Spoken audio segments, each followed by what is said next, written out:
Hello दोस्तों, कैसे हैं आप सब। आज की हमारी कहानी है सास का भेदभाव। सोनम, नेहा, अरे कहाँ रह गई तुम दोनों। शोभा जी ने अपनी दोनों बहुओं को रोबेले स्वर में आवाज लगाई। खाना टेबल पर लग गया है, देरी मत करो, खाना ठंडा हो जाएगा। जी माँ जी आई, दोनों देवरानी जेठानी एक ही स्वर में बोली। घर का सारा काम दोनों बहुएं ही करती थी, परंतु खाना परोसने का काम सासू माँ ने अपने जिम्मे ले रखा था।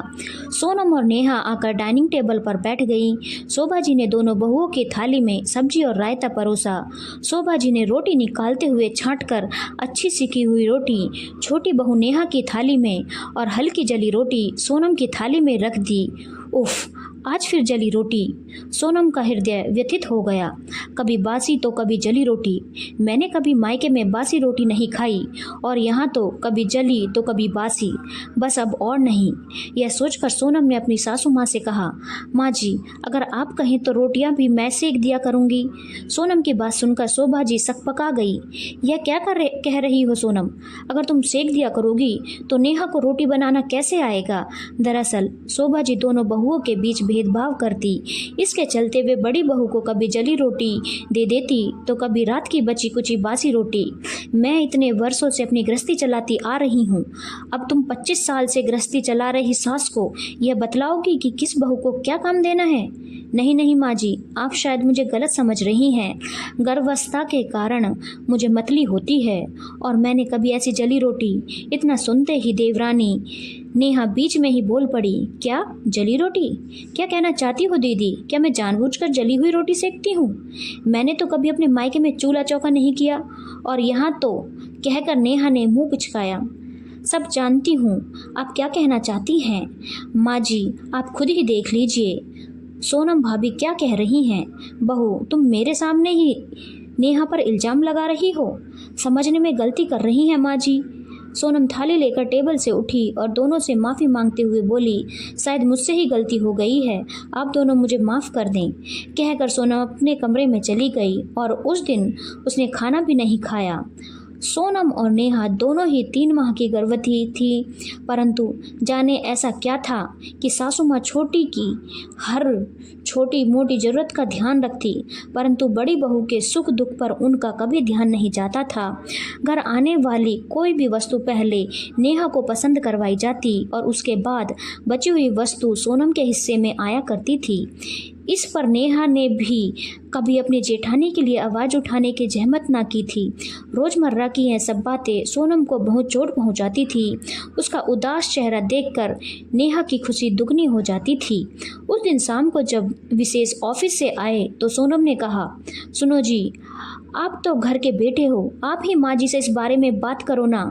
सोनम, तुम फिर से शुरू हो गई। यह तुम्हारा ससुराल है, तुम घर की बड़ी बहू हो, तुम्हें ही एडजस्ट करके चलना होगा। वह जानती थी शिकायत करने से भी कोई हल नहीं निकलने वाला, परंतु फिर भी विशेष से अपने मन की कहकर उसका दिल हल्का हो जाता था। सासू माँ दिन प्रतिदिन बड़ी और छोटी बहू में भेदभाव करती। यह सब देखकर छोटी बहू के मन से भी अपनी जेठानी से प्रेम और आदर खत्म हो गया। वह हमेशा अपनी सास शोभा जी के इशारों पर चला करती। रोजमर्रा की छोटी छोटी बातों के साथ दिन बीतते जा रहे थे, परंतु समय तो अपनी ही गति से चल रहा था। सोनम और नेहा दोनों को 7वां महीना लग गया। उन दोनों की डिलीवरी में मात्र 14 दिन का ही अंतर था। बच्चे के आने की खुशी में सोनम ने इन छोटी छोटी बातों को दिल से लगाना छोड़ दिया था। एक दिन नेहा रसोई में चाय बनाने के लिए गई। उसने चाय का डब्बा निकाला तो साथ रखा तेल का डब्बा फर्श पर जा गिरा।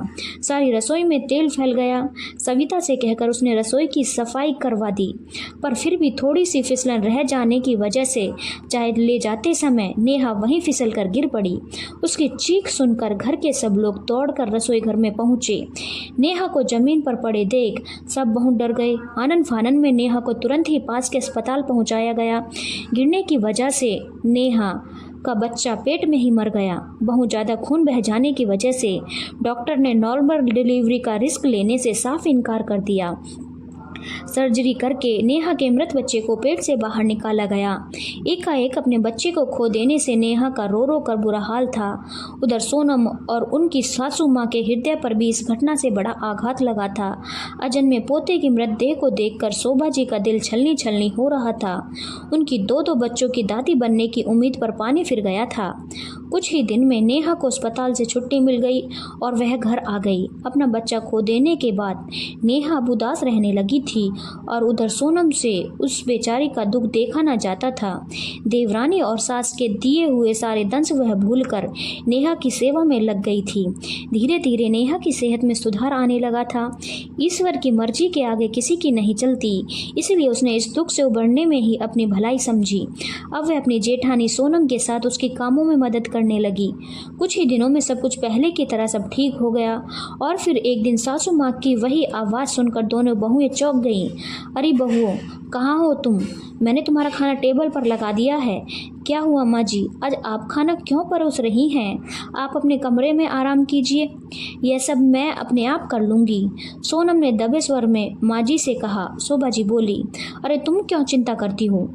अब जब नेहा ने भी तुम्हारे साथ काम संभाल लिया है तो मुझे तो सिर्फ खाना परोसने का ही काम है। इसमें काम या थकान की क्या बात है? चलो चलो, ज़्यादा बातें ना बनाओ, खाने की टेबल पर आ जाओ। सोनम को वह जली हुई रोटी याद आने लगी थी, परंतु दोनों को लगा कि शायद सासू माँ के व्यवहार में परिवर्तन हो गया है। माँ जी ने दोनों बहुओं की थाली में खाना परोसना शुरू किया। दोनों बहुएं शोभा जी को एकटक देख रही थी कि वे आगे क्या करने वाली हैं। उन्होंने दोनों की थाली में रोटी रख दी, पर यह क्या, आज बासी रोटी की थाली बदल गई थी।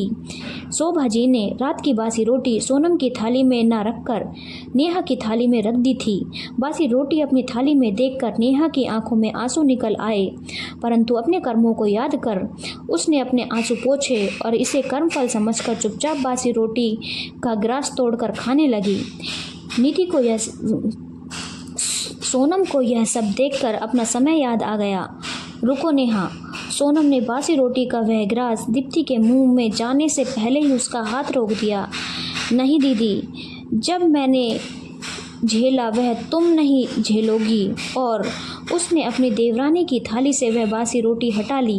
सोनम के फैसले को देखकर शोभा जी और दीप्ति को अपनी की गई हरकतों पर शर्म आ रही थी, परंतु सोनम का प्रेम भरा व्यवहार देवरानी और सास के निर्दयी मन में प्रेम व करुणा का भाव उत्पन्न करने में तो कामयाब हो ही गया था। धन्यवाद दोस्तों। अगर आपको कहानी अच्छी लगी हो तो चैनल को लाइक, शेयर और सब्सक्राइब करना ना भूलें।